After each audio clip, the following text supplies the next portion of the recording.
Hello, hello, my name is Dove, and this is Timmy, and if you are new here, then welcome, and if you are returning, then welcome back, and also, we love you.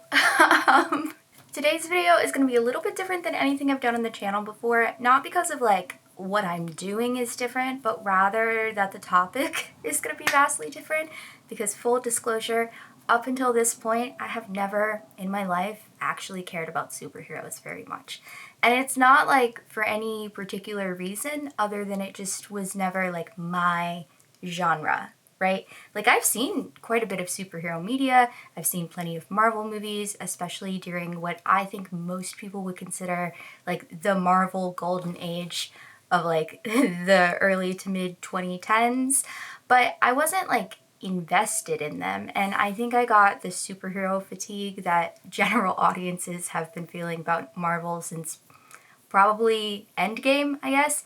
But I feel like I got that fatigue a few years before that. But this video is not about the many times that I have failed to emotionally and thematically connect with superheroes. It's about the very first time that I have in theaters this summer. Fair warning, this video will have all the spoilers for Superman 2025. This is not going to be a deep dive into superheroes or Superman lore or anything, because I will be the first person to tell you that I don't know shit. What this video is going to be is an impassioned rant about the brilliance of specifically James Gunn's Superman from a cultural geography perspective, because I'm going to put that cultural geography spin on everything.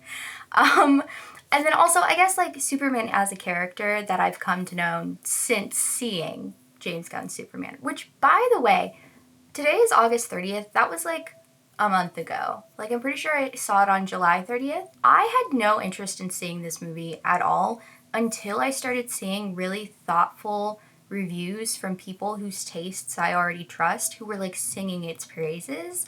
And suddenly my interest was piqued. So I saw the movie with a friend who also doesn't really know anything about superheroes, liked it well enough, but then I have the Regal Unlimited pass, so I decided to just go see it again.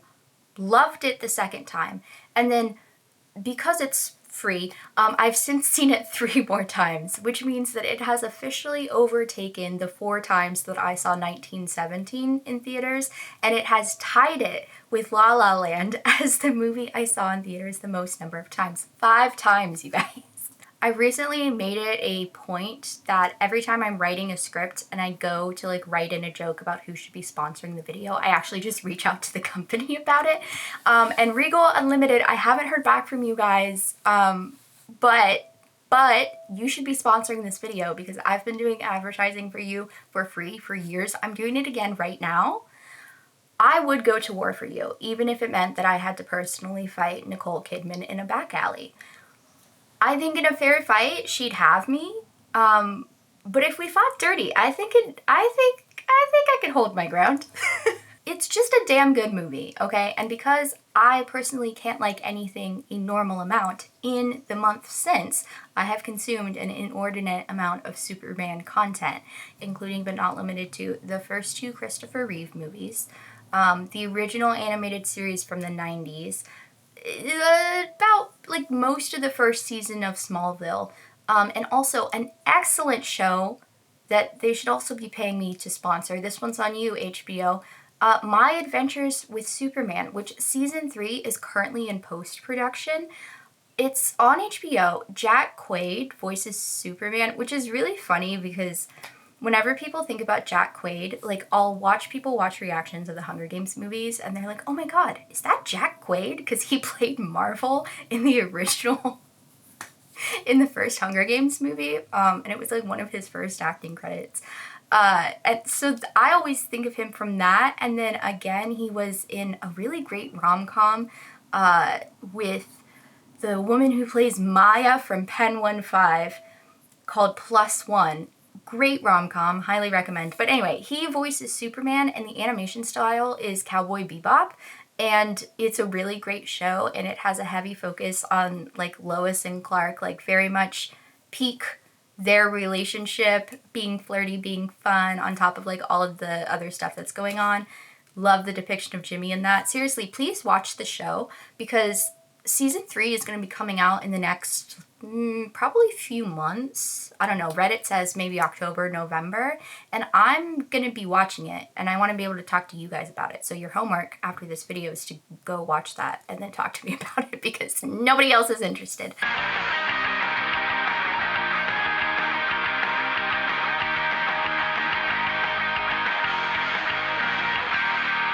Hello, it is me again on a different day. I have been attempting to upload this video and get past the copyright gods for a couple days now, and in that time I realized I have more to say actually.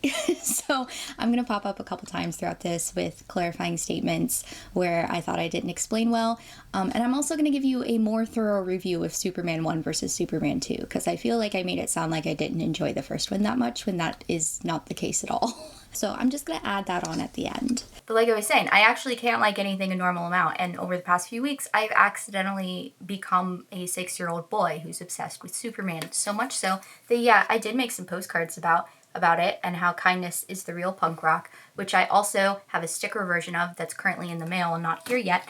The stickers have since come. They are a mirrored matte, and the mirrored is on like the little outline part. Kindness is punk rock, so fun. And also, I made a zine about some of my favorite punk rockers, other kind people in media and in life. And I did, please focus, oh my god, please focus. There we go. And I printed it on Superman colored paper, which I think is really fun. And it's just a bunch of illustrations of like other people who are really other people and other characters who are just like really kind. And this is the first time I've done like a comic book type style of illustration. So that was like oh my god, please focus. That was like a fun challenge as well. You know what else I did? I bought a big stack of comic books for the very first time. I've never bought a comic book before. I have like 12 of them now. Did I face them off cover alone? Yeah, duh. Like, look at this. Okay, Superman saves a train. Love it. Okay, Superman fights the weather in unnatural disasters. Superman versus climate change. Who do we think wins? This one had, he's holding a woman in a wheelchair. I was like, sounds interesting. I read this comic. Nothing could have prepared me for the plot of this. It was hilarious. And then look at this, guys. Not one, but 2 different comics of Superman holding a kitten on the front. Yeah. I will say, this one actually about the kitten. This one, nothing to do with it at all. It is apparently a selfie variant cover. There we go. And it's, again, him holding a kitten. On the bright side, I guess Superman does, in fact, have time for selfies. I truly feel like this movie could not have possibly come at a better time. This interpretation of Superman is the one that the world needed now more than ever. I know a lot of people love Man of Steel and like Nolan's Dark Knight and like the dark superhero genre in general, and I definitely see why that's the case when you compare it to like the naivety, I guess, of the genre's existing repertoire at the time, along with the desire to get like more gritty and more real with our beloved heroes. Man of Steel came out in 2013, and I did go and see it. I don't really remember much about it other than I know like it was the dark superhero genre. I know Superman is like very stoic in it, and I think that's why I didn't really connect with it. I was like, yeah, okay, another hero. I don't freaking know. But like, when it came out, we were only 1 year into the second Obama administration, right? Like, we were still hopeful for the future. We were recovering from the 2008 crash. We could handle it, right? We could handle like this darker theme. If that movie came out today, it would not have worked. It would not have found the success that it did. Right now, we don't need any more darkness to the world. We are inundated with the darkness of the world constantly. Literally every single time that we pick up our phone, which is also constantly. Movies are an escape and an opportunity for us to suspend disbelief and live in a different world. And if that's the case, why would I want my heroes, whose whole job it is to make the world a better place, not make the world a better place than it is in the actual world, you know? And one of my frustrations with the genre in its recent iterations, and the reason that I just haven't been able to connect with it, is the lack of like meaningful thematic content. Like all things in late stage capitalism, the Hollywood superhero genre has prioritized quantity over quality. As they say, IP is king in the movie world.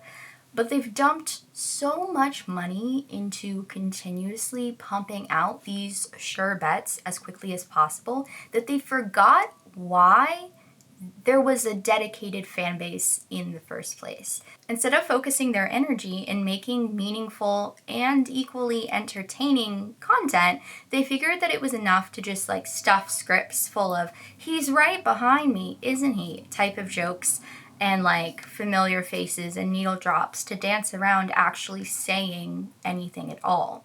The constant stream of output is meant for the widest possible appeal, and something designed for everyone is, at its core, nothing designed for no one. See also women's clothing. But the idea that you can dance around any type of discussion that even alludes to political ideologies in a genre that is literally dedicated and built on the investigation of good versus evil is why so many superhero movies fail to be anything more than mildly entertaining and easily forgettable to myself and many others.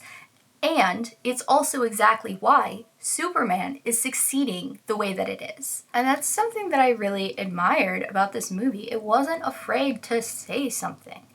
Yeah, there were a lot of people who really didn't like this version of Superman, and they're dedicated, like, Snyderverse people.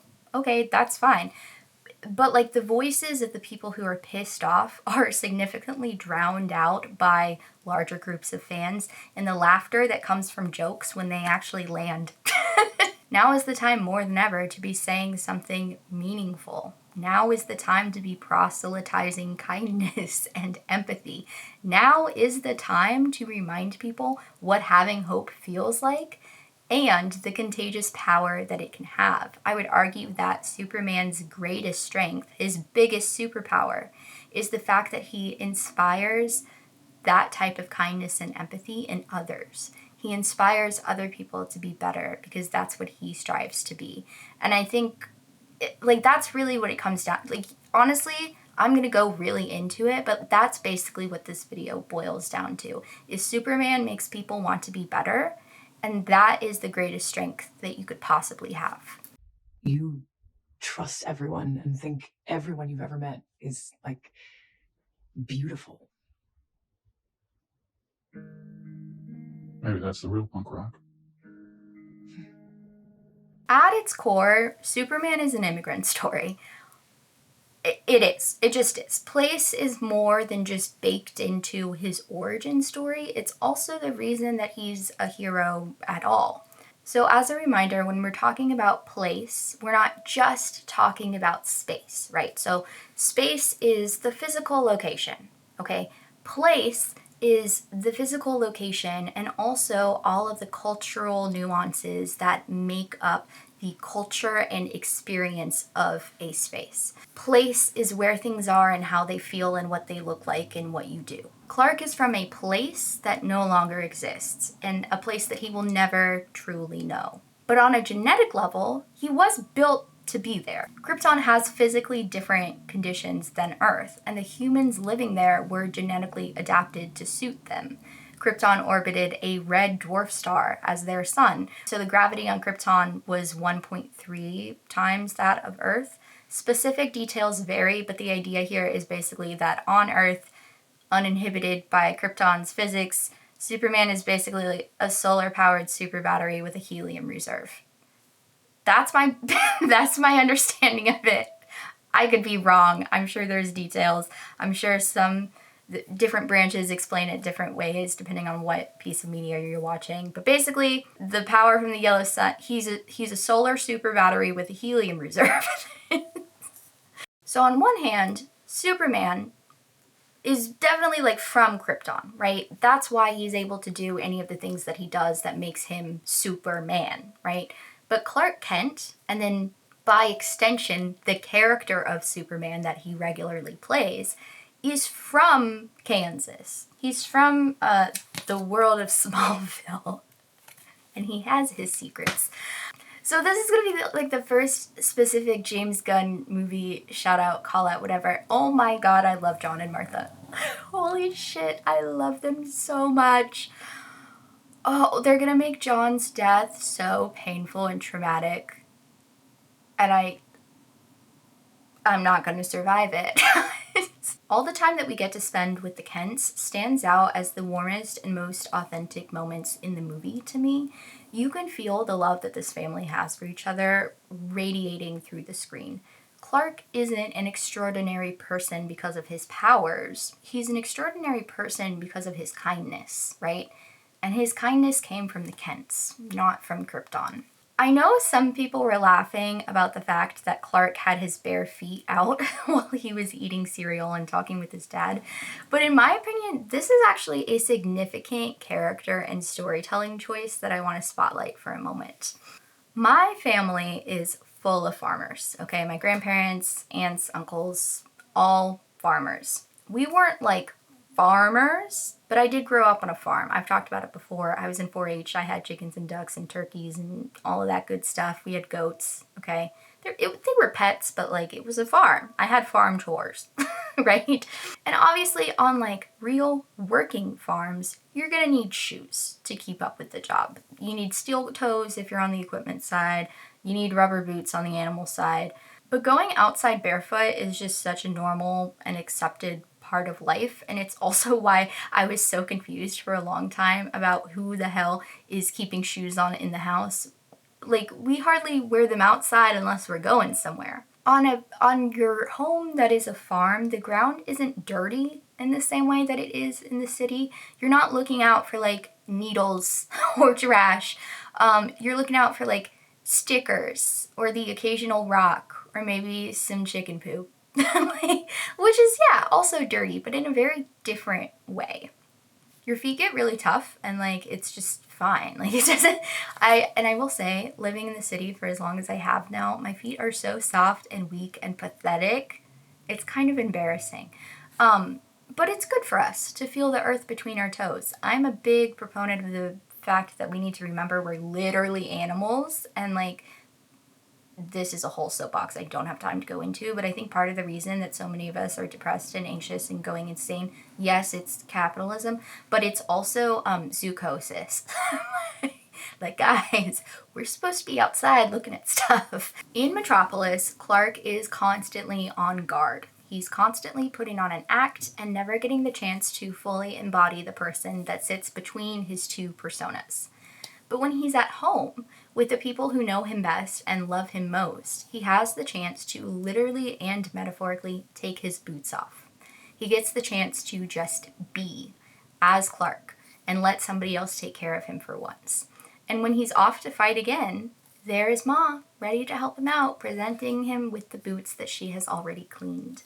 Even if you didn't think too deeply about why Clark had his dogs out the way that I did, the scene that he has talking with his dad explicitly prompts us to ponder the central themes of the movie, which are, is being from a place who you are, or is living in a place who you are? What makes you you? Who are you going to choose to be? Another big aspect of this movie is, of course, the manufactured border crisis. Gotta hand it to them. They made this really politically relevant. They did such a good job in like making this a movie of today, and I mean that as a compliment.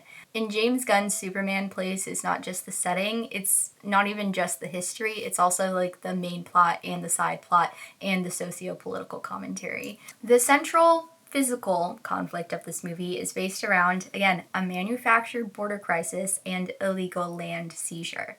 The country of Moravia, a historically U.S. ally with a well-funded military that is also being armed by U.S.-based equity, decides that actually it deserves to absorb the neighboring country of Jarhampur for reasons. Yeah, I think we're going to take over because for reasons, yeah. The reasons, of course, are rooted in resource extraction and greed as opposed to like moral ideologies. Though I guess you can make the argument that like greed is a moral ideology in this case. It's an unsound one though. But no, once Superman is out of the way dealing with his nanobites.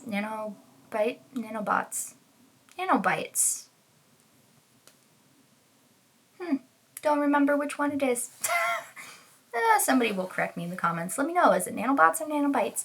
But no, once Superman is out of the way dealing with that, Bravia once again rolls up to the border with a squadron of gunmen and tanks who are ready to fire at unarmed civilians prepared to fight for their home, knowing the cost and knowing that it's futile without outside help. And we have the image of the kid standing there with his Superman flag raised as, you know, the rest of the civilians are starting to retreat because the army is advancing. And we have a soldier cock his gun and aim at the child. I want to really emphasize this. This is a Hollywood blockbuster, summer blowout. Everybody and their mother is going to see this movie. And in it, they are showing a soldier that is being armed by US-based company, equity, whatever. It's not the US military, but I'm glad it's not, for the reason, again, that the military would have had to sign off on it. So having it be a private military that's still based in the US was good stuff. But that is a thing that they put in this movie explicitly. A soldier aiming and cocking a gun at a child. And that is a thing that is happening every single day in Palestine. And I've seen some people online try to use every single excuse they possibly can to weasel their way out of the obvious parallels. And the main argument I keep seeing these people go back to is the fact that James Gunn was writing this before October 7th. And he was initially like inspired thinking about the plot in relation to Russia invading Ukraine, which had recently begun. Okay, the script was written beforehand. But the whole movie was filmed well into it. The movie was filmed in 2024. It was filmed as it was happening. I feel like people forget that 99.8% of the things that are happening in movies were deliberate choices that were made by somebody, as opposed to just like, it just worked out that way. Like, you might get lucky with things like that every once in a while, you know, lightning strikes and something just turns out crazy and it never meant to happen, but it was a happy accident, all of that stuff.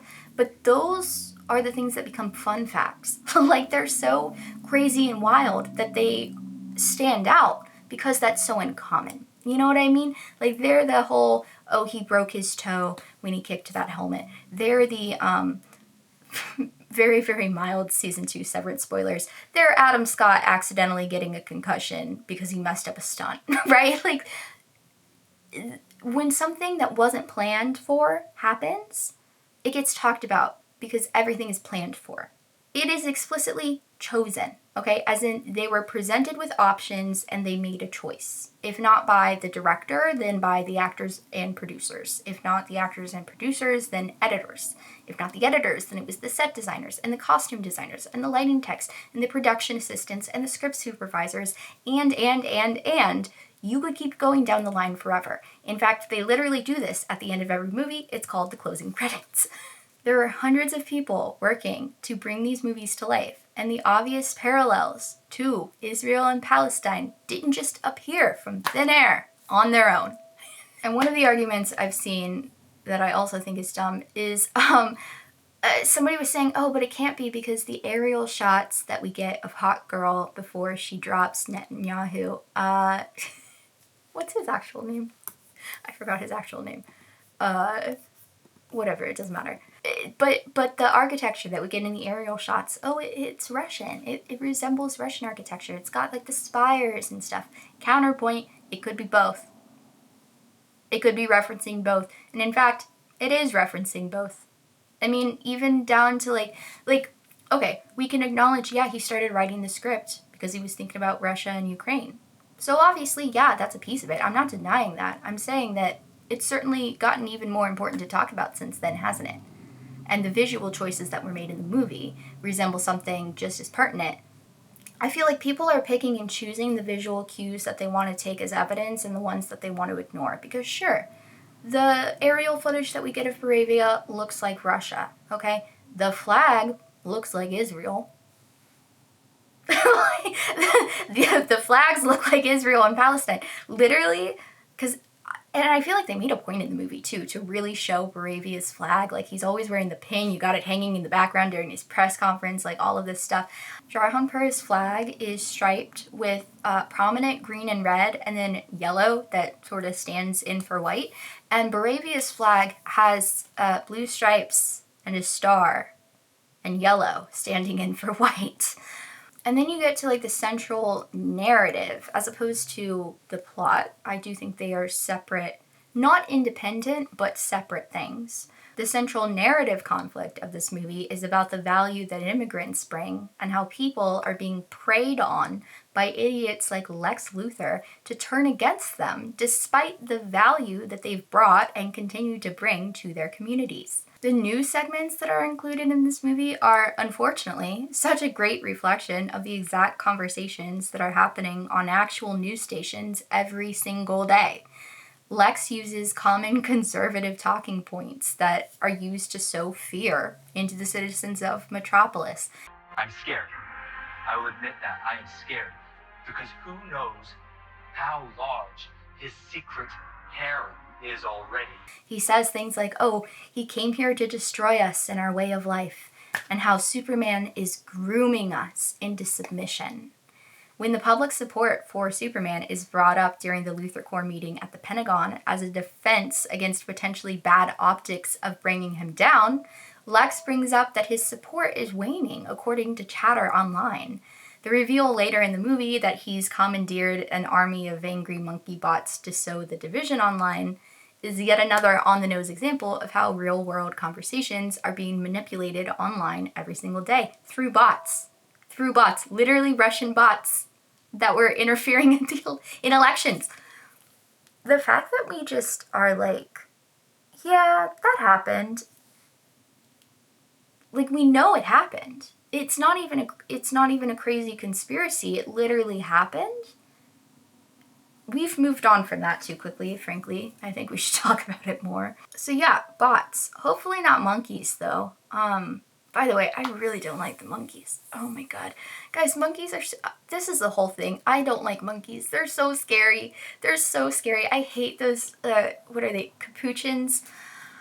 I know that there's that shot at the end, and it's supposed to be cute, of like Crypto playing with the monkeys because they've been released. They're just so freaky. I hated it. I literally seeing that in theaters, especially the first time, but the other times I was like prepared, so I just sort of like averted my eyes. I literally like, oh, the monkeys again. Oh, and they're free now. Like, that was almost worse. That's terrible to say. Obviously, I felt bad for the monkeys when they were in their monkey bot state, because clearly they were in distress. That's why they were writing all of those awful things online. Hashtag super shit. But arguably they're scarier when they're free. So according to Luthor Corps, the solution to this alien issue is to exterminate the supposed threat. As if extermination isn't like the exact thing that's driving the fear of him in the first place. I think the cognitive dissonance is best reflected through the engineer, Angela, because she, like Lex, has so much fear of the alien that she sacrifices her own humanity. And that's a direct quote. She sacrifices her own humanity to get rid of him. Her hatred of the other made her so far removed from the humanity that she claims to be acting to protect that she literally became what she hated. She gave up her humanity because of her hatred, not because of her love. And the gag is, Superman was never actually even the thing that she hated. I mean, like, he is, but I mean more so she hated him because of the threat that he brought to humanity, except he was never a threat to humanity. So she gave up her own for what? For nothing. For nothing. And I would argue, and I don't think many would disagree with me, I don't think this is like controversial, but I would argue that the engineer is far more of an alien than Clark ever was or ever could be. The humanity that she sacrificed wasn't just physical with her freaky nanobot body, which by the way, is also a great example of what I mean when I say that I love thoughtfully integrated horror elements into movies, but I don't like scary movies. The freaky saw hands that she makes and like the backflip to standing maneuver that she does at the Fortress of Solitude, and like her freaky computer mainframe, and like the nanobot clown scarf that Superman had to extract from his mouth. That's body horror. And nobody can tell me otherwise. And you know what? I enjoyed it because it wasn't scary. I mean, I didn't enjoy it. Like I was like, ooh, I didn't like, ooh, it's icky. But I get the point, and I thought it was thoughtfully integrated, and I think it was useful to telling the story because, again, it alienates her, see? From her own humanity. That's not human. That's not human in any way. That shit is alien. Clark is human. He's a normal person. Superman, just like immigrants on a large scale, we're talking the number of people who aren't this way are statistically insignificant. That's how few there are. The overwhelming majority of immigrants isn't here to destroy anybody or hurt anybody. They're just here to carve out a life for themselves and their families, like anybody else. He's trying to add value and provide a service to his community. And so is Molly, the food vendor who rushed to help pick up the Man of Steel when he was down. Molly, who gave him food to say thank you for stopping a pedestrian from being hit by a car. Molly, who bravely used his final moments to thank him for all he's done, encourage him, tell him to keep going. Molly, who was, in Clark's mind, the true hero. And who are the heroes for superheroes to look up to? For most superheroes, I would say Superman, right? He's the hero of heroes. And again, that's because of his kindness and his empathy and his generosity and his inspiring hopefulness and optimism for how things can be, right? But Superman's heroes, when you have nobody else to look up to, you're looking up to the most human among us. Because, like he says, that is our greatest strength. And Molly is the perfect example of how strong and meaningful and valuable that humanity is. Okay, we're gonna get a little bit lighter for a second here. I am so glad that Nicholas Hoult is finally getting his flowers because the girlies have loved him for over a decade, and I feel like this is the first time the men are really witnessing his genius. And as fantastic and evil as his Lex Luthor was, one of the first thoughts that I vocalized to my friend after we saw it for the first time, again, things had not yet sunk in, was how disgusting I felt watching him play a character that is essentially Elon Musk in Jeff Bezos cosplay. And it was still doing it for me. Bald-headed ass in Bill Reeve and all. Do you know how hot you have to be a irredeemable villain who's also bald?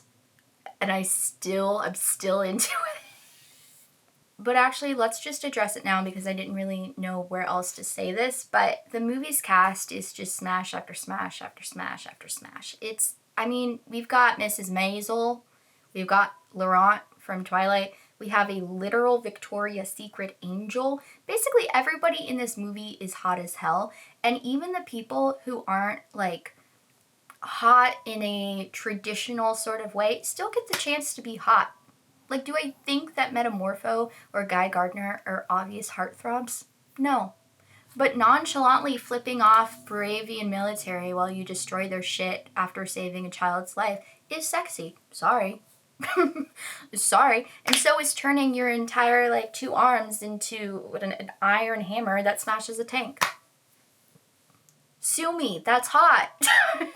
But, again, when was the last time you saw the good guys smashing tanks in movies?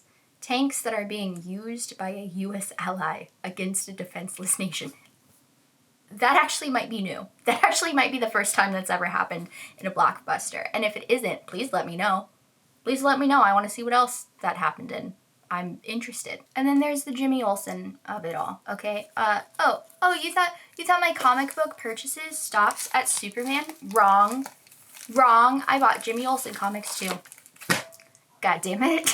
I have seen a lot of men online talking about Jimmy because they cannot for the life of them understand why women think Jimmy is hot. Like, I feel like a lot of them actually think that that's the joke, is that he's not hot, and then all of these women find him hot. That's not the joke, and that's also not why it's funny. The joke is that he is hot, but not on purpose. He's not trying to be, and he's got more game than he knows what to do with. I mean, the guy looks like he can do a crazy trick on a trampoline. Skylar DeSondo is about my age. I think he's like a year older than me, and I've had a crush on him since literally Night at the Museum. I also thought he was hot in Booksmart, even though his character is a joke. Like, sue me, I like a rich himbo. God forbid. God forbid. And if you still don't get how he's hot, you should watch The Righteous Gemstones. He plays Gideon, a stuntman in it. Come back to me. Get back to me. Go watch that. Get back to me. Tell me that it's not sexy as fuck to see him saving family members in a monster truck. Try to tell me that's not hot as hell. Let's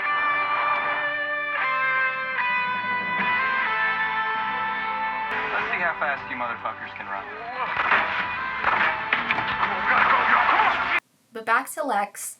What a perfect depiction of a modern technocratic villain. I really wasn't kidding about the Elon Musk and Jeff Bezos cosplay part. I cannot emphasize to you enough that Lex was the perfect depiction of the deep and profound insecurity that fuels these types of men's endless drive for feeding their own egos. Like, it's not just that they have the desire to be the best, right? Like, they want to have the most money and the best stuff, and they want people to think that they're the coolest and the smartest and all of those things. But what they desire is what they lack, because they can't even be any of those things to themselves. Again, deep insecurity. I don't think Lex got hugged enough as a child, and I don't mean that as a joke. I feel like people often say that as a joke, but I don't mean it as a joke. Like, there is the genuine anguish and embarrassment on display in his final scenes is exactly what he tries to run from every single day. That feeling is what fuels him to do all of the things that he does because he's so afraid of it, and it's going to catch up to him if he doesn't keep running from it. They mention Galileo or Einstein or one of these other twits in the same breath as me, I feel a tide of vomit burn the back of my throat. But at least Galileo did something. He wasn't some dopey Venusian catapulted onto this planet just to have the world fawn over him, because his strength illuminates how weak we all really are. He hates Superman because he's jealous, but he's not really jealous of his powers.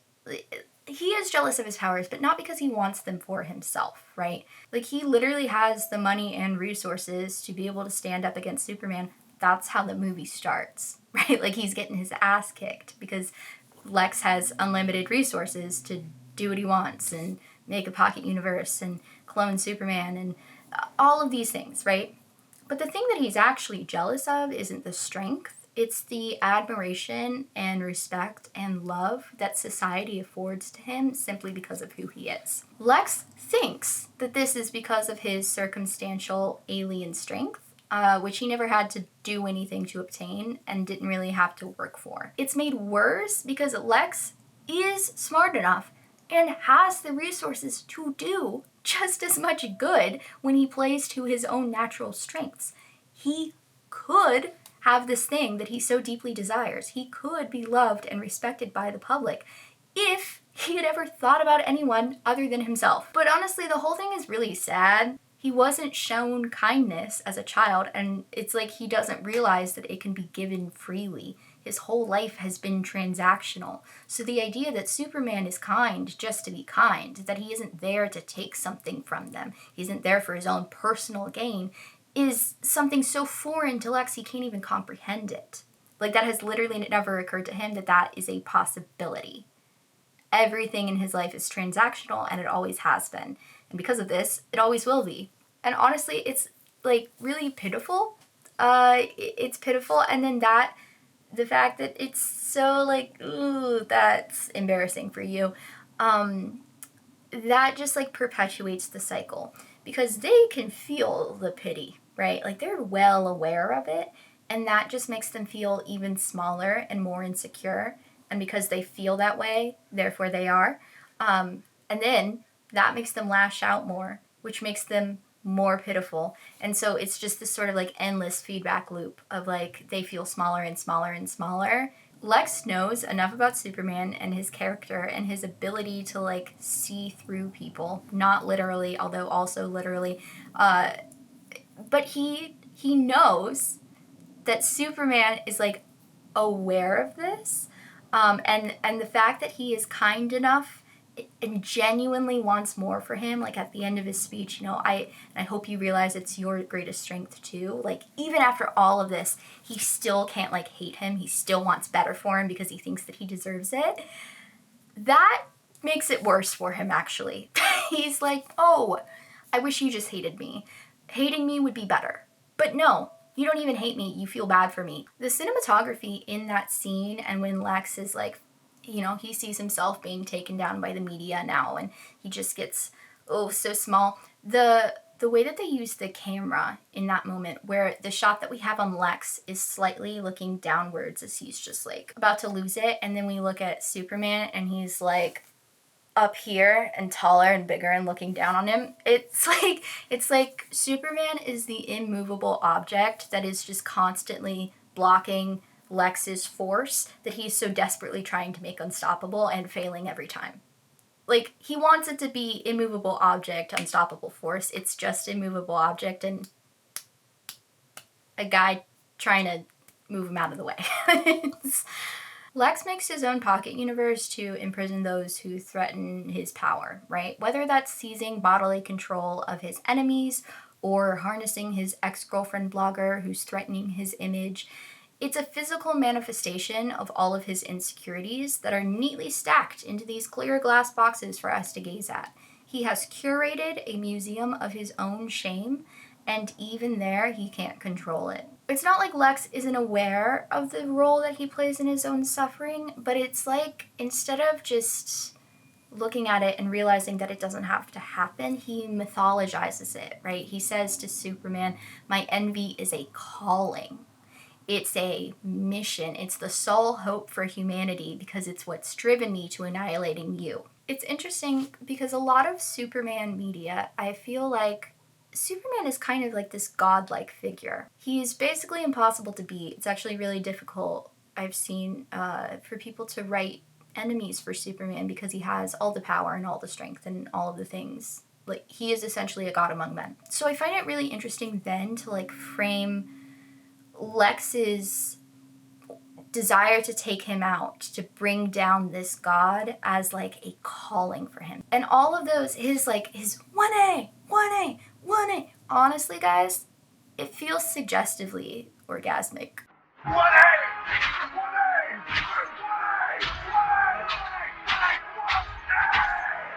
He's getting off on tearing down his enemy, but also like the way that it's delivered, it feels like he's getting off on taking down his enemy. Which is actually an interesting thing that a lot of fanfic explores. Oh, also, by the way, I've been on AO3. It's fine. I feel like this is something that fanfic explores, but I do kind of hope it's like explored a little bit as the franchise goes on. But like the obsession that Lex has with Superman, it's obsession. It's obsession. And you know how obsession can kind of get sexual? I feel like Lex, how can you be so obsessed with somebody and obsessed by how incredible he is and everybody just loves him and they think that he's so handsome and he could have this harem and I could never have a harem and so I'm so angry about that and blah. You think he's hot. It's okay, buddy. Me too. Me fucking too. But anyways, the fact that all of this like shame that he carries and control that he desires was thematically unfolded for us through depictions of an offshore private prison taking in foreign prisoners and political dissenters under shady circumstances and lawful loopholes turned out to be more relevant than I think James Gunn could have possibly intended. Actually, yikes. I think the best throwaway line in the movie that really gives an idea of like the world and the type of conversation that's happening around metahumans is when Superman turns himself in, he's getting police brutality for no reason, and he asks why he hasn't been read his rights. And the guy is like, actually, the courts ruled that you don't have rights.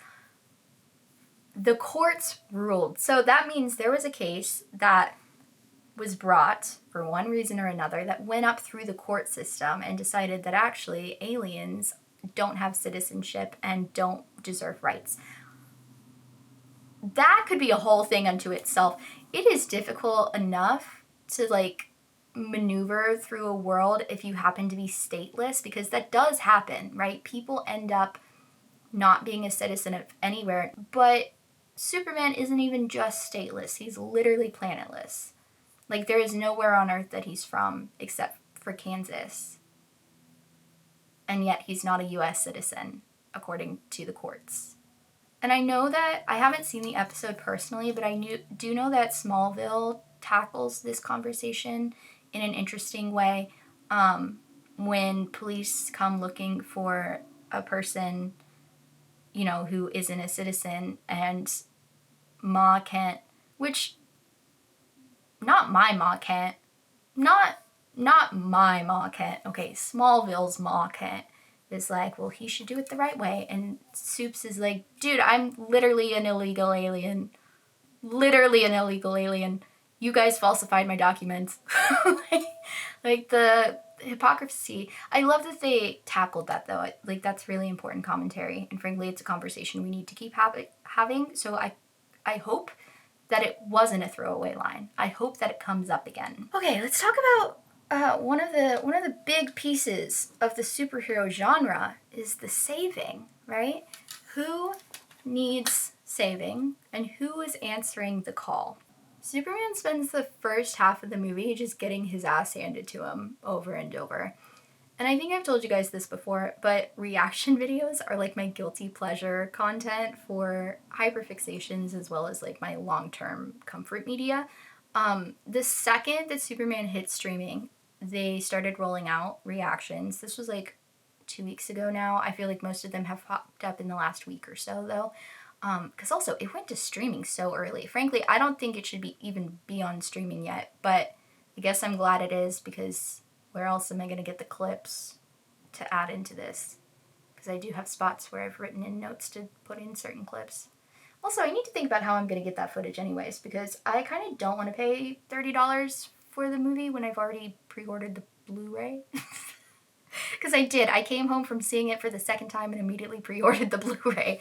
But the reactions that people have had to this particular aspect of the story, the fact that we start out with Superman losing a fight and then it's just kind of L after L after L for the next hour or so, the reactions to that have been very all over the place from different fans.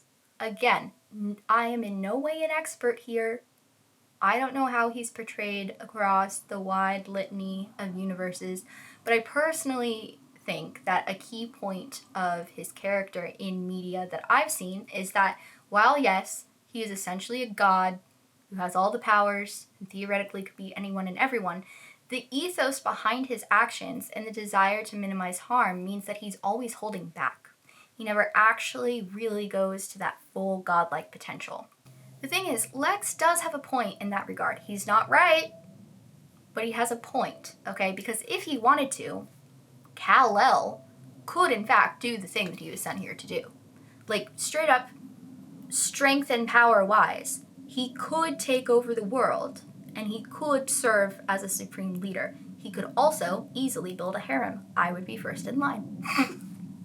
I would be first in line. The fact that the movie kept going back to the harem part and everybody was like appalled, I'm like, I know there is a group of women who's very excited and they're wondering how they can get in on it.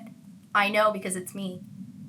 It's me. I want to get in on it. He is one of, if not the single most powerful being in the world. But he's not the person that he was sent here to be. He's not Kal-El in the way that his parents wanted him to be. He's just Clark. Your choices, Clark. Your actions. That's what makes you who you are. I love that this movie is in a constant cycle of subverting expectations about who is saving who and who has the power to save who. Because as anyone would expect, yeah, a fair bit of the movie is dedicated to showing how Superman saves civilians. It wouldn't be Superman if he weren't out here saving civilians. You gotta have that part. But a much more significant part of the movie is dedicated to all of the people who are saving Superman. And I think that's more important and that's more interesting to dive into, because we got Molly, Lois, Mr. Terrific, Metamorpho, even Crypto, all are taking turns helping him escape harm's way, or at the very least, helping him help the people that he can't on his own, in the case of like Guy and Hawk Girl. Gotta say, love Hawk Girl as a character, but God, I hate her name. It is so difficult to say. Those glottal stop consonants, it sounds like I'm saying Hot Girl. You couldn't even tell. Which one did I say there? Did I say Hot Girl or did I say Hawk Girl? I'm saying two different things, I swear. I'm not saying the same thing twice, but it sure sounds the same, doesn't it? I'm going to talk about Crypto in a moment, but I really appreciate the natural inclusion of animals in general in this movie, because so many times in so many movies we're given like evacuation scenes where these people are trying to get out of a city because of some threat that the protagonist of our movie is trying to stop. And all of those scenes, there are never any pets. It's always just like people and kids, maybe.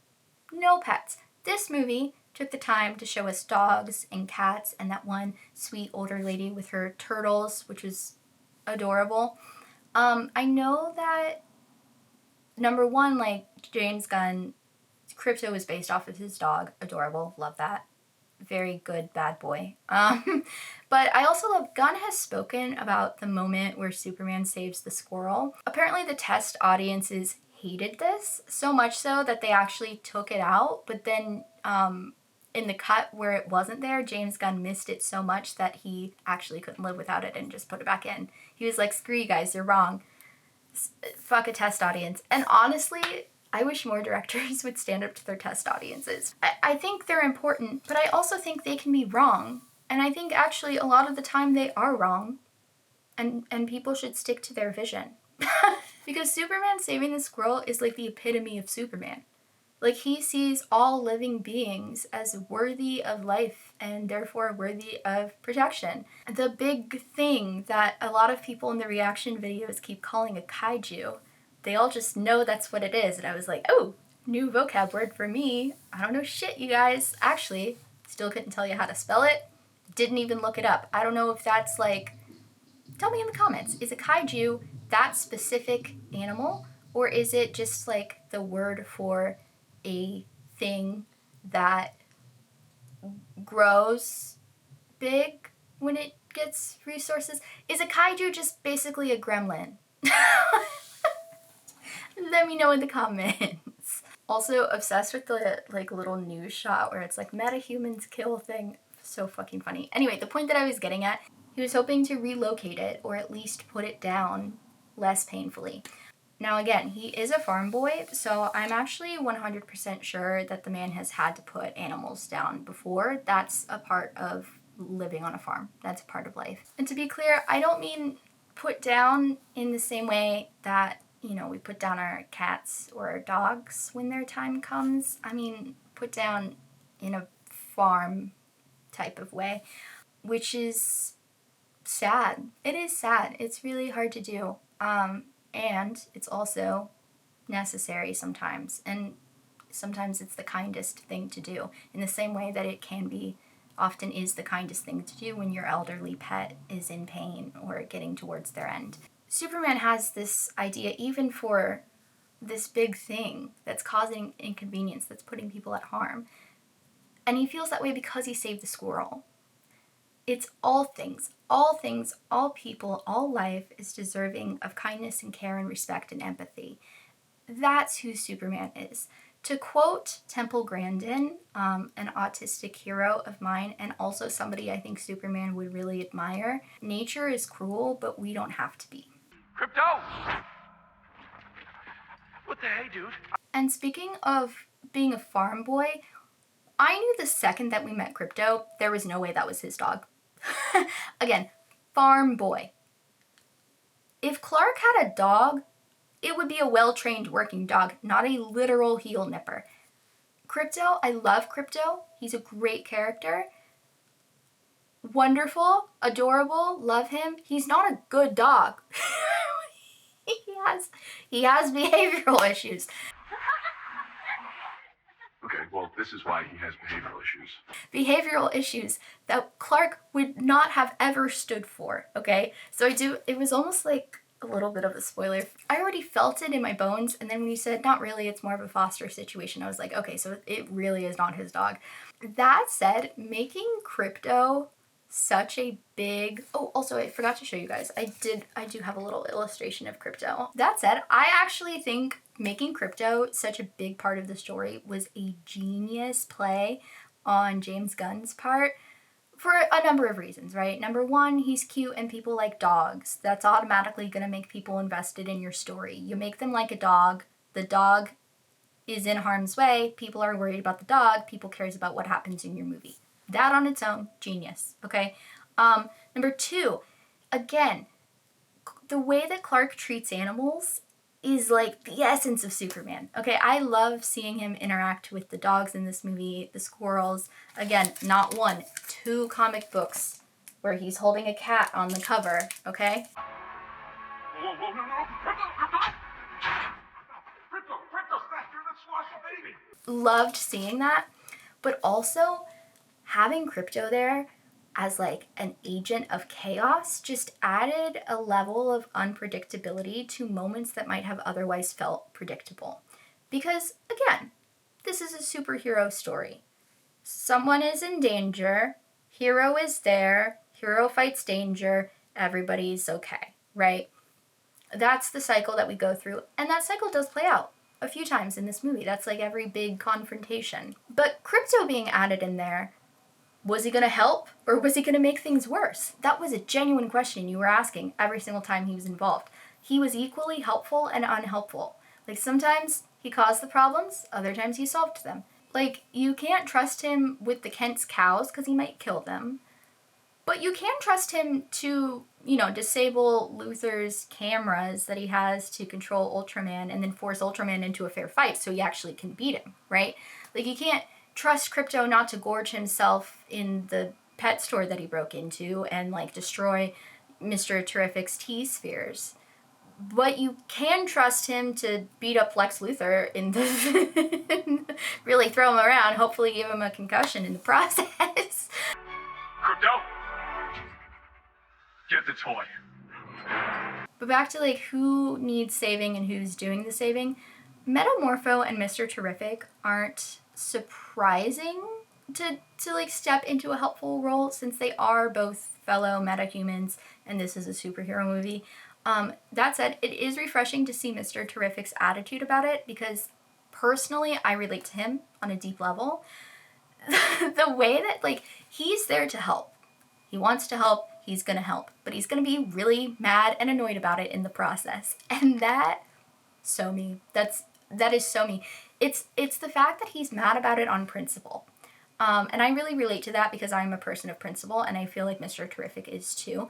He is just...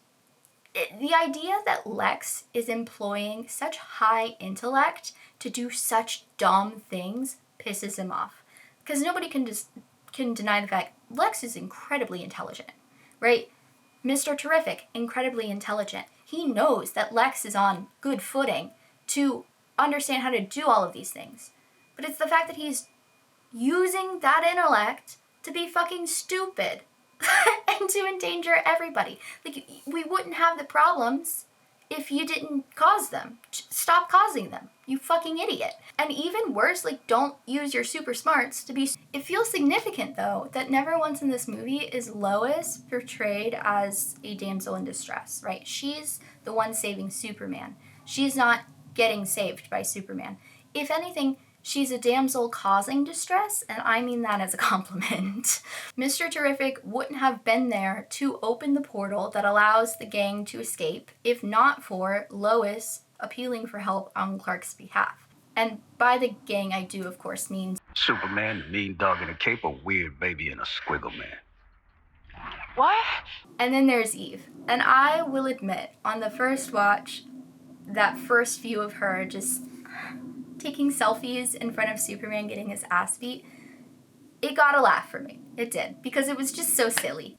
It also made me cringe just a little bit because I was afraid that she was just going to become like dumb comedic relief And I thought that that was going to be the entire point of her character, because we've definitely seen that before, and it's not uncommon.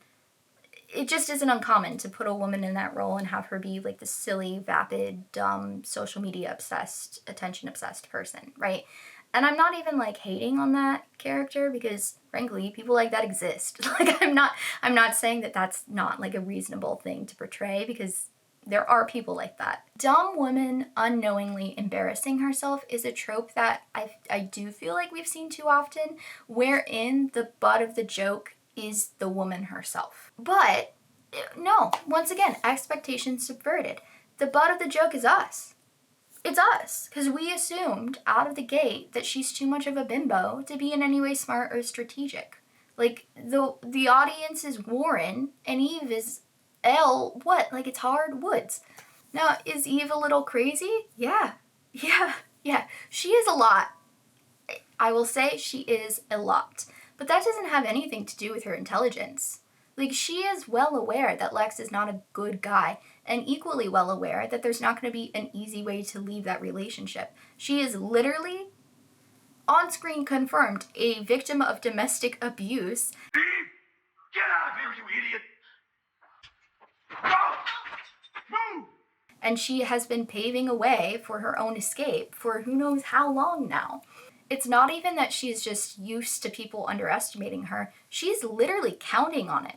She is counting on people underestimating her, because that's what's gonna allow her to get out of there. Now, I gotta say, I have complicated feelings about Jimmy in this movie. As previously mentioned, love Skylar. Love Skylar. I also love the friendship between Jimmy and Clark being so easily established despite their criminal lack of screen time together, by the way. Full disclosure though, I would say like 90% of my criticisms with this movie really just comes down to there should have been more movie. And I do think that we needed more time with Clark as Clark, because we really only got like the one scene. Just to jump in and clarify here, when I say that there was only the one scene with Clark Kent, I am referring specifically to the character of Clark Kent, the reporter, that Clark the Man plays, similar to the way that Clark the Man plays the character of Superman. And yes, both of them are also Clark the Man, but they're also Clark and Superman the characters, you know? So I feel like we did not get enough time with reporter Clark Kent, and I missed out on that, because again, that's part of why I love Superman 2 so much.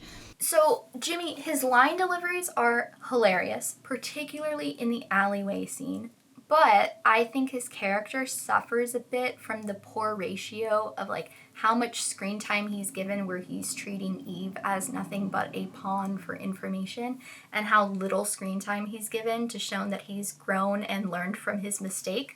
Like, because he has, to be clear, I really truly think he has, because the way that he smiles at the end when Eve comes running, and the height difference is so funny. She's like this giant woman hanging on to him. So he's like hugging her, he's like, oh. But then he smiles. He smiles at the end. And I just wish, at the very least, that they had held onto that shot for longer, because I do feel like he's learned. The smile shows that he's learned and grown, but it's such a short moment that if you literally blink, you will miss it. And I've seen so many people reacting to the movies missing it entirely, and that is a disservice to Jimmy's character, because I think if you just look at the other stuff in the movie, Jimmy's kind of a dick. And I like Jimmy, but I don't want him to be a dick. So I don't think he's going to be in future movies. I think this is just like part of the process of establishing who he is, and his thought processes, and giving him a chance to grow. Like, that's what we want. We don't want him to be perfect out of the gate. We want everybody to have the chance to learn and grow. That's what makes stories interesting. I just wish there was a little bit more. All right, guys, it is tinfoil hat time though, because my hot take is I low-key feel like Jimmy already knows that Clark is Superman and just chooses to mind his own business. And hear me out, okay? This is explicitly the case in your homework, My Adventures with Superman, but there's also evidence in the movie too, so I'm going to present that to you now. And full disclosure, obviously, this could totally not be true, and I could be looking into it too much. I don't know shit. I don't know shit. I've told you that from the beginning. This is just my opinions. Although we don't get to see it for long on screen, the movie does make a strong effort to convey the closeness of the trio. The way the three of them are messing around with each other and playfully debating in the first scene at the Daily Planet, it makes it clear this is a regular occurrence. Like, he's literally on the phone with his mom, and Jimmy's like slapping it around like, yeah, but so clearly they're close. Like, they've tried to establish that, even though, again, we don't get much of it on screen. And that's, again, one of my criticisms. I wanted trio time, and we didn't really get much. And although you could chalk up that familiarity to just, like, simply being coworkers, Lois and Jimmy explicitly say that they love each other. like out loud. I love you, Jimmy Olsen. I love you. Love you. And the way that it's said so casually and like with such familiarity, like he doesn't even bat an eye. He's not even looking at her. Yeah, I love you. That makes me believe them. Like, have you ever loved a coworker who wasn't also your good friend? Like, even if the friendship just started because you're coworkers, are you just gonna say I love you to your coworker if they're not your friend? I don't think so. And then also at the end, when the rift has been closed and they're like all celebrating in the tea craft, again, Lois and Jimmy, big hug, kiss on the cheek, like they're close, okay? Next piece of evidence, Jimmy is connected.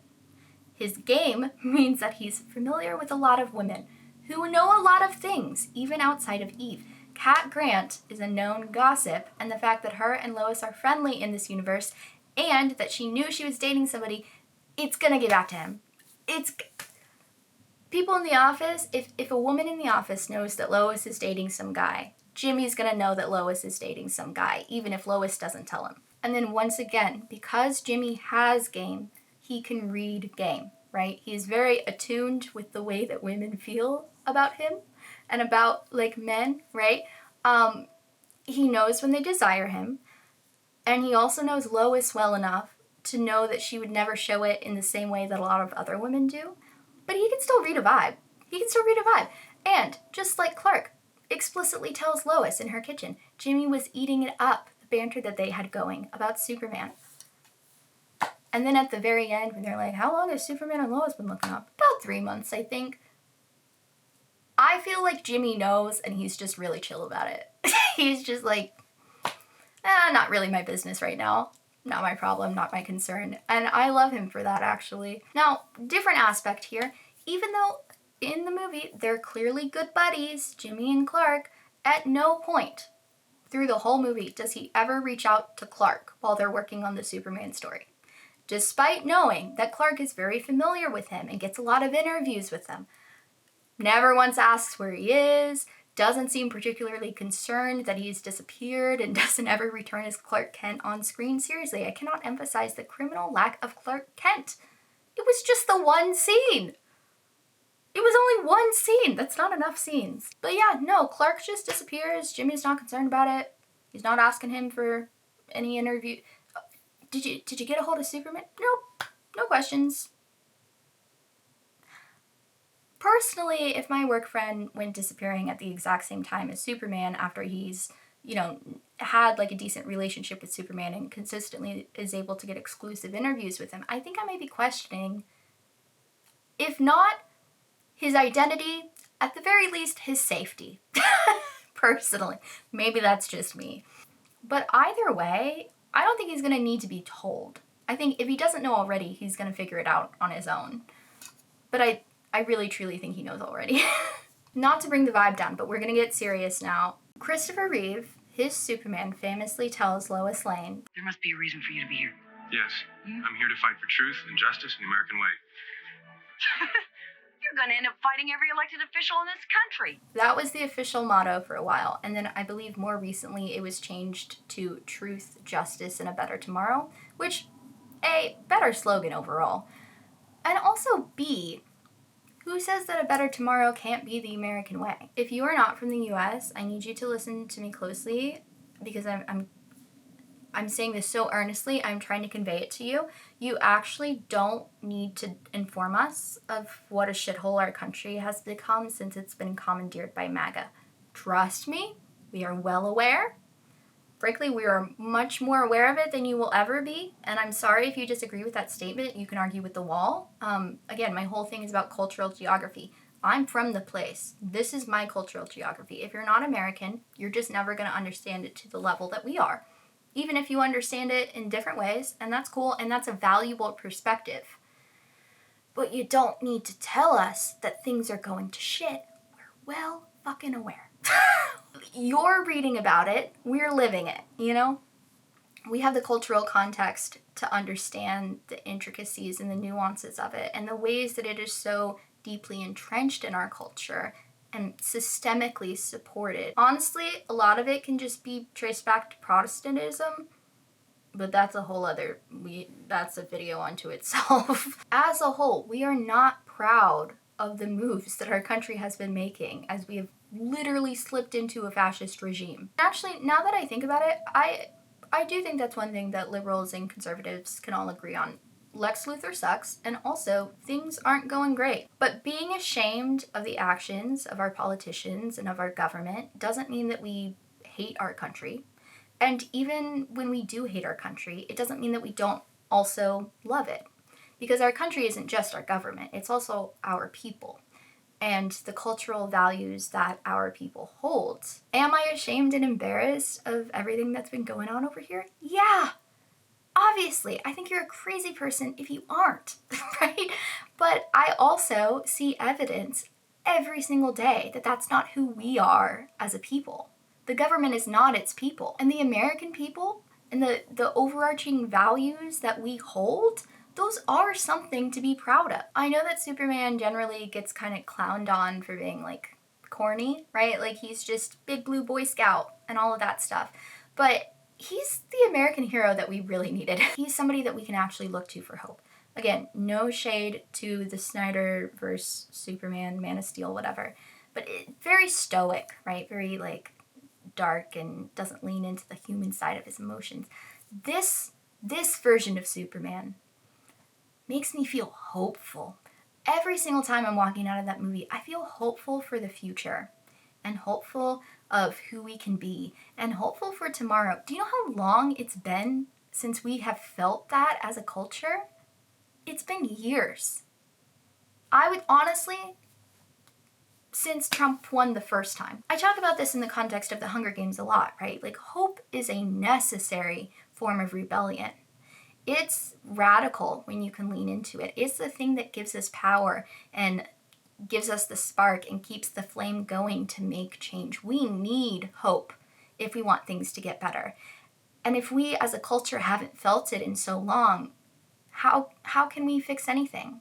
How can we mobilize people? How can we, turn these feelings into actions if we don't think that the actions can go anywhere, if we can't imagine a world that's better than what it is? This version of Superman represents the principles that our culture holds when we're at our absolute best. It's kindness and empathy and a desire to help our fellow man and dog and squirrel. And the thing is, if it were just that would be one thing, but it's not just that. It's even better than just that, because as optimistic as it is, it's also realistic. He also acts as a proxy for all of the ways that we feel about the situation that we're in. We feel betrayed by our own people.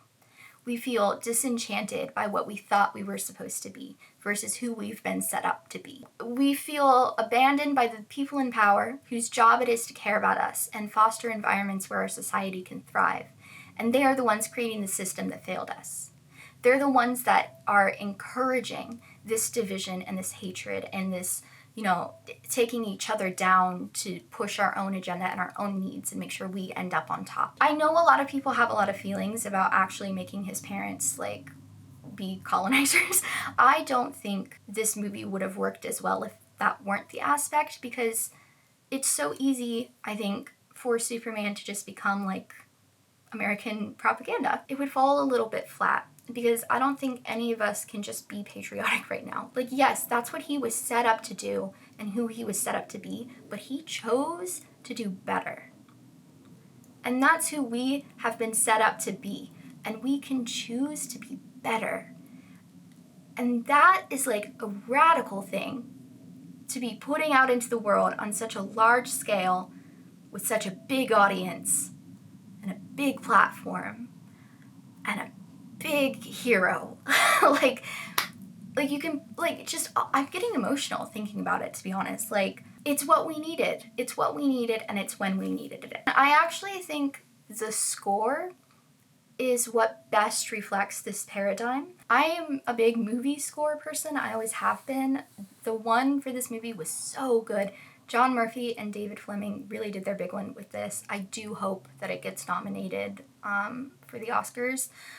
The original score was by John Williams, obviously an iconic piece of American fanfare alongside Star Wars and, of course, Indiana Jones, which David Cornsweet, his alarm every morning is the Indiana Jones theme, and that is so funny to me. But where the original score had the cadence and like the orchestral tone of a military parade, what Murphy and Fleming have done is they've taken the original musical motifs, those melodies, and then brought them into the modern sentiment.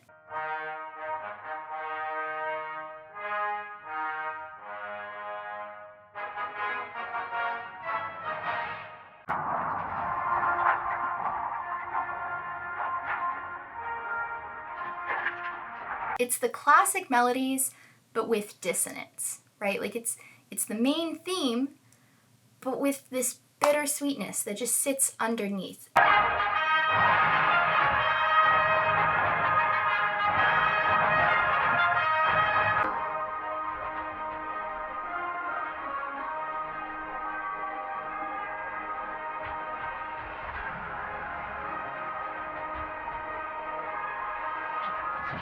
It's triumphant, but it also is a little bit sad, and it recognizes all of the things that we've lost along the way. The movie lets us celebrate our strengths, even as we mourn our struggles.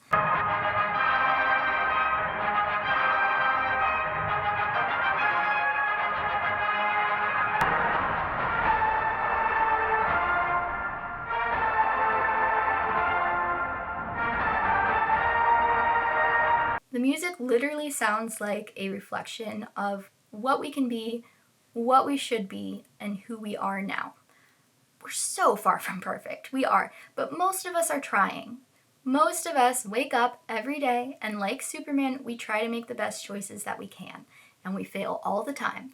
But there is still tomorrow, and we will keep on trying. To me, the main theme of the 2025 Superman sounds like a sunset, where the 1978 version of the same theme, the same melody, sounds like a parade. When you think about it, like, we only go to the trouble to organize and attend parades if we're celebrating something. And like, sure, in the past, there was a genuine pride in like being American and what that meant and what we stood for. And I do want to note also that the original score was written only a year after the bicentennial, like 1976. They were celebrating the bicentennial of the US. And there was like a lot of stuff, like a celebration of that, including like a train that went around and all of this stuff. So that was like very much on the forefront of people's minds. And also thinking about it in itself, that could also be the basis of like why Superman was brought to screen in the first place, even subconsciously on the part of the writers. That doesn't seem far-fetched, actually. But back to my analogy. When you sit outside and you really truly enjoy a great sunset, that's a celebration unto its own. You are celebrating making it through another day. Whether you're having the best day of your life or the worst day of your life, both of those days feel worthy and equally deserving of a good sunset at the end of them. Because either you had a great day, and this is a great way to end it, or you had a terrible day, and at least it's over. It has been a long time since the US has felt like it's had a good day. Like, we are the citizens of Metropolis, and we have a bunch of Lex Luthors tearing our universe apart. And in most ways that matter, there's not really much that we can do about it in the short term other than to survive it.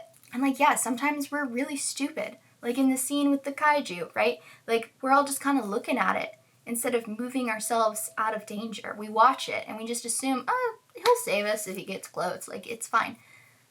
And yeah, that's bad and we should work on that. But when it comes to like actually solving the big problems, we don't have the super strength, or we also don't know how pocket universes work, and we can't fly, and we're not exactly goddamn Mr. Terrific.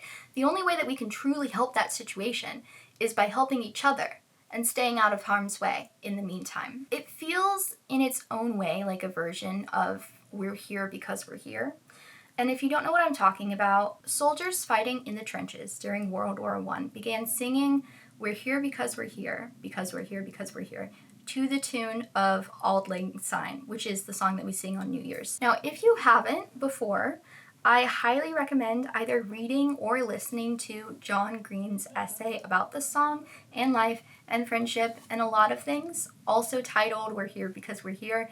He has a video of it. There's a podcast episode where he reads it on the Anthropocene Reviewed. You can read the text version on the website, like it's available for free up. But for now, I'm going to quote 2 small pieces of it to make my point. I think Auld Lang Syne is popular in Hollywood, not just because it's in the public domain and therefore cheap, but also because it's the rare song that is genuinely wistful.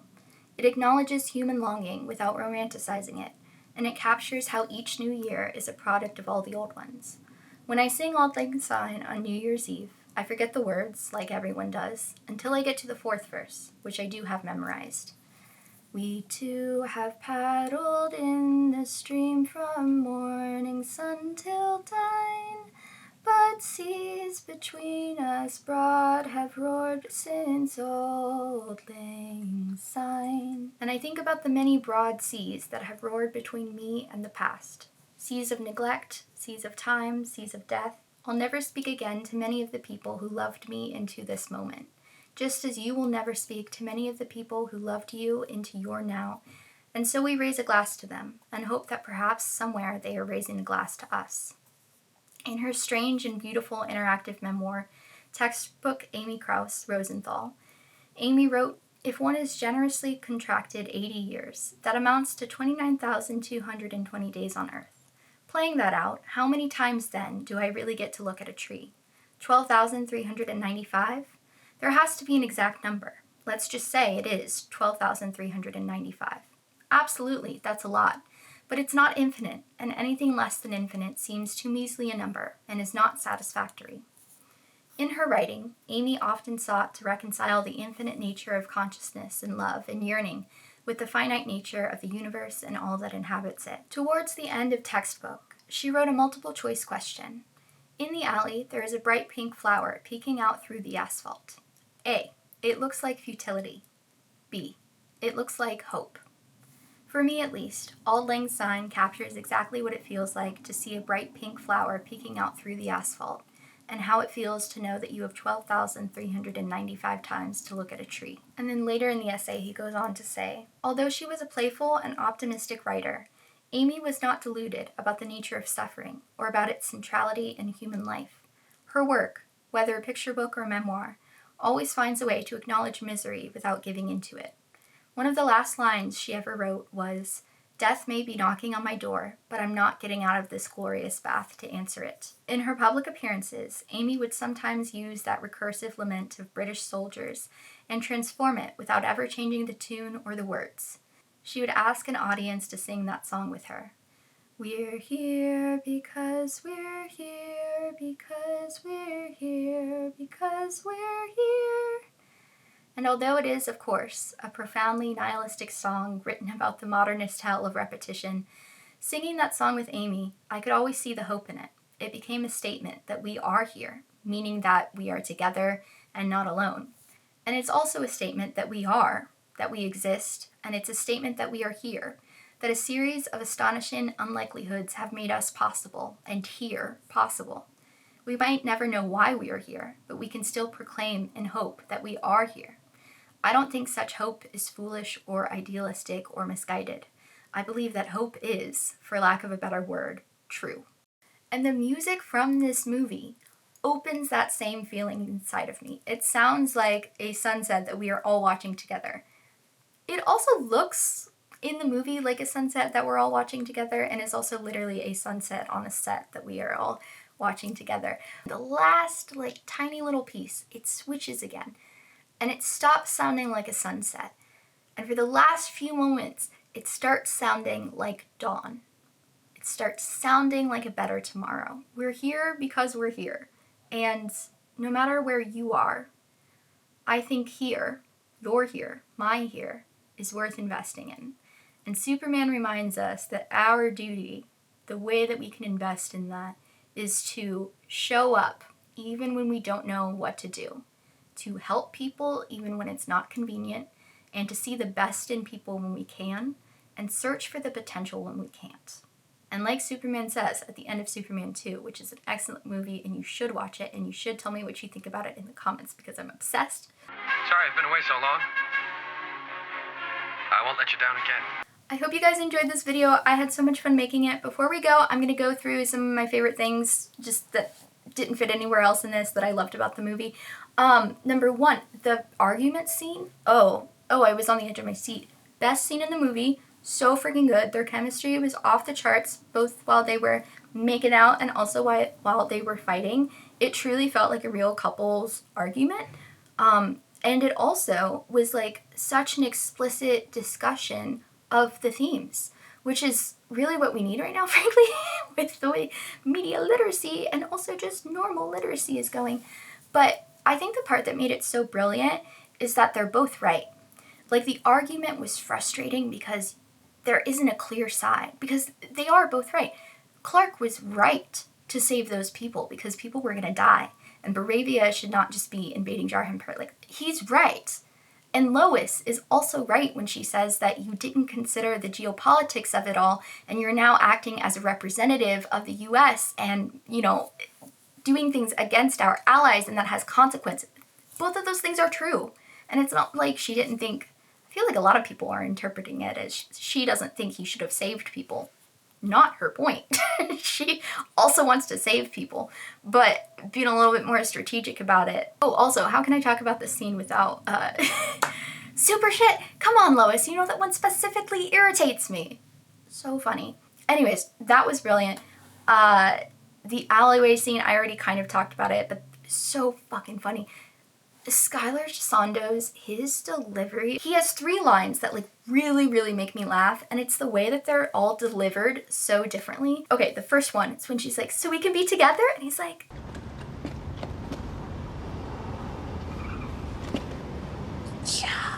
yeah. Hilarious, okay? And then they're like, he kind of gets riled up. She's like, but blah, blah, blah. And he's like, so you have unconventional toes, it's fine, but there are many other things that might be attractive about you. And she goes, Lex tortured a dog today. Jesus Christ! That delivery, also fucking hilarious. And then, again, when she's leaving, she's like blowing him kisses. And I'm putting them in my pocket. Love Ma and Pa Kent. Vocal stem of the month is Pa says, don't be a stranger. Another one of my vocal stems of the month, when the Justice Gang is fighting the Thing, and Guy is like, I made giant oven mitts. And Hot Girl goes, Good for you, asshole! I'm getting bleached to death! That one has been on repeat. And then the other one the other stem that I've had is when he's like flying up into space with the nanobots all over him. And Lex is like, catch up with him. And she goes, we're trying! Okay, I think the rest of these are I'm just talking about really funny lines. When Guy is like, he's of the cloth, and then gestures to himself. There's also a couple of really funny lines from Lex's ensemble, namely when they release the Thing and he goes, it'll get bigger. Funny. But then also when Crypto is taking out the cameras during the big boss fight. No! Bravo down! Bravo down! I just said that, Harry!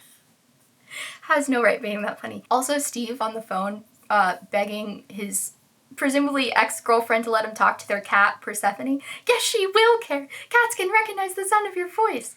So funny, but also, yeah, that would be me. I would also be freaking out and like shaking as I'm trying to drink my Alka-Seltzer or whatever. And also, where did he get a glass of water and Alka-Seltzer in the hover? Now that I think about it, that's not adding up. But it is funny, and it is a great way to show that Hot Girl did in fact kill the Netanyahu stand-in, whose name I still don't know, and frankly, I think it's fine. It's pretty obvious who he was meant to be. Also, so many of Mr. Terrific's lines. He was such a standout in the movie. And then I think one of Clark's funniest deliveries, or Superman, whatever, is when he just popped his shoulder out and got rid of Ultraman. And then Mr. Terrific is like, stop messing around. We got stuff to do. He's like, I'm not messing around. I'm doing important stuff. As he like rolls away. So funny. And then, of course, the iconic, thanks for watching him, bitch. Yeah, I do believe those two are cousins, actually. That is incredibly realistic family energy. Also, something that stuck out to me and something that I really appreciated was the amount of swearing there is in this movie. Like, I feel like there's a lot of swearing compared to most PG-13 movies and also, like, superhero movies in general. Like, it was probably pushing the limit for that PG-13 rating, and I loved it because so much swearing from the other characters makes Clark's intentional non-swearing stick out so much more than it otherwise would have, and it just makes him extra endearing and adorable and Superman-y and Small Billy and all of that stuff. I mean, the first thing we hear when he heals is, golly, what the hey, dude? Like, good stuff. And then last thing, I want to sing the praises of two aspects of the 2025 movie that I just didn't get to initially, which are the practical effects and the practical sets. Because that's something that really has made the original Superman movies stand the test of time, right? Practical effects are always going to look good for the most part. I mean, obviously, we've made the flying a little better for sure.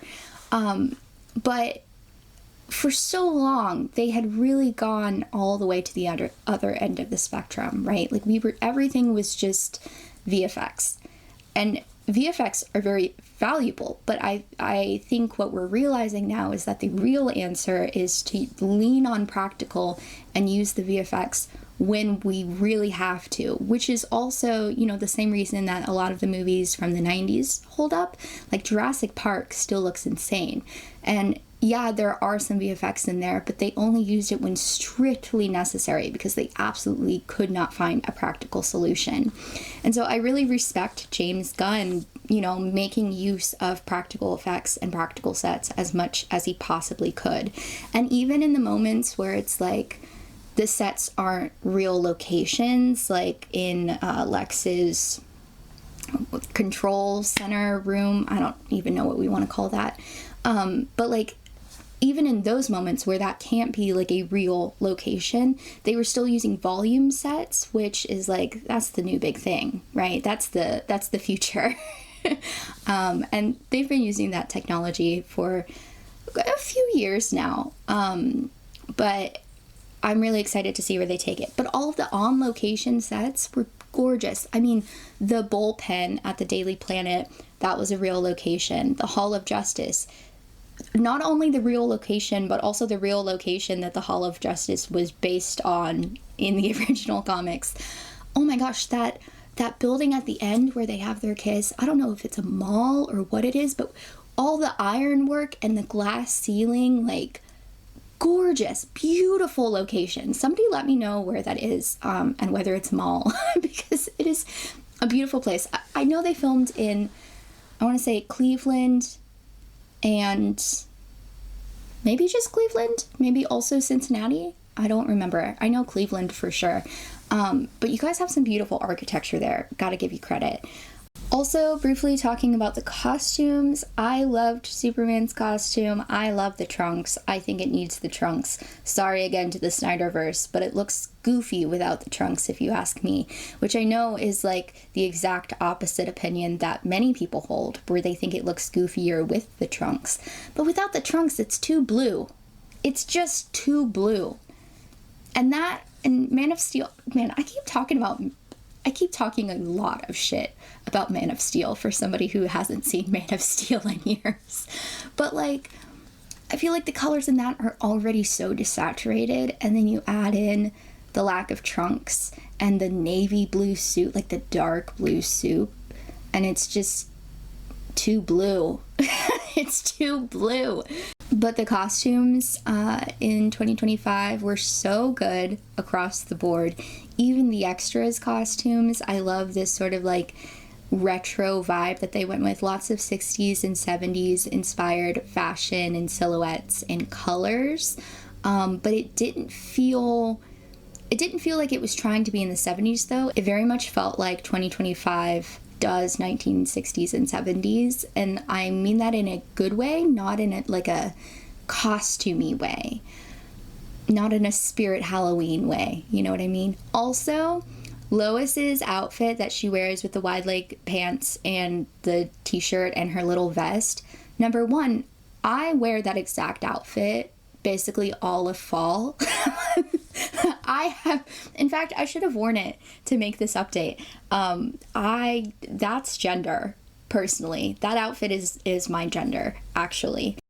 And then again, sort of regarding the content and who the villains are and what you're fighting, I saw something after I recorded the initial one that really resonated with me, that I just wanted to shoehorn in here somewhere, which is that somebody had said that what makes Superman special and different than a lot of heroes is the fact that his greatest, like his best villains, are not so much these like huge unstoppable forces, but rather the minutia of everyday life. The fact that he has this secret identity and he switches between the two, and he's still like, as Clark as a man is still trying to live a normal life through Clark as a reporter.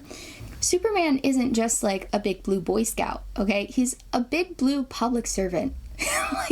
like he is, in all intents and purposes, for the most part, a glorified firefighter / first respondent. And I mean that as a compliment, because it once I heard that and I reframed it in my mind, I'm like, no, actually, it does make sense. Like, his job as Superman is basically like a huge step up, but still, for all intents and purposes, a public servant. He is a glorified firefighter. He's a glorified EMS respondent. And like, that's his, just because he has powers and just because, you know, he can stand up to bigger threats and he can do things that otherwise aren't possible for the average human, it doesn't mean that his job is all that different, and he still has the same stressors as like the normal person with a job like that. So again, I have consumed so much Superman media, including the first 2 Christopher Reeve movies. Now I will say, I don't think I'm gonna watch 3 and 4. Number one, because they seem to just get worse and worse reviews after the fact, but I also know that Lois isn't really in them because of like politics that was happening on set, and just generally I'm like not super interested in those, particularly immediately after Superman 2. You're not going to top Superman 2.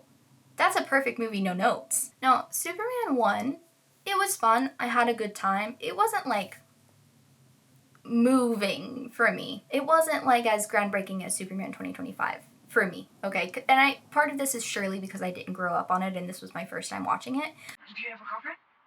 No, I don't, but if I did, Miss Lane, you'd be the first to know about it. How old are you?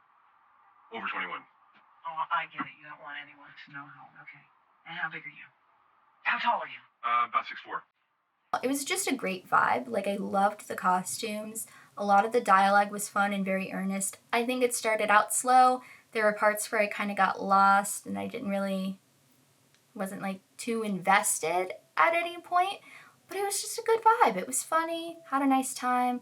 Also, sorry, it's pretty sexy for your sort of not really boyfriend to like run so fast around the world. He literally reverses time so he can stop you from getting killed in a car accident.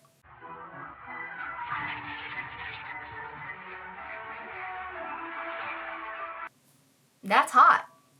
That's hot, and I'll give him that. So it was like a fun movie, but it wasn't like groundbreaking for me. So I watched it, and then I waited maybe like a week or whatever. And then I watched Superman 2 the other night.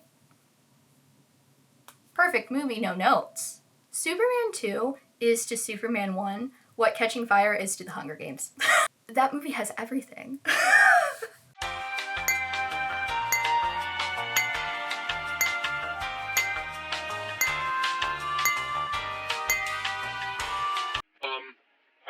talking primarily about the sleeping arrangements. Mr. Smith? Uh-huh. The complimentary couch. Right. What?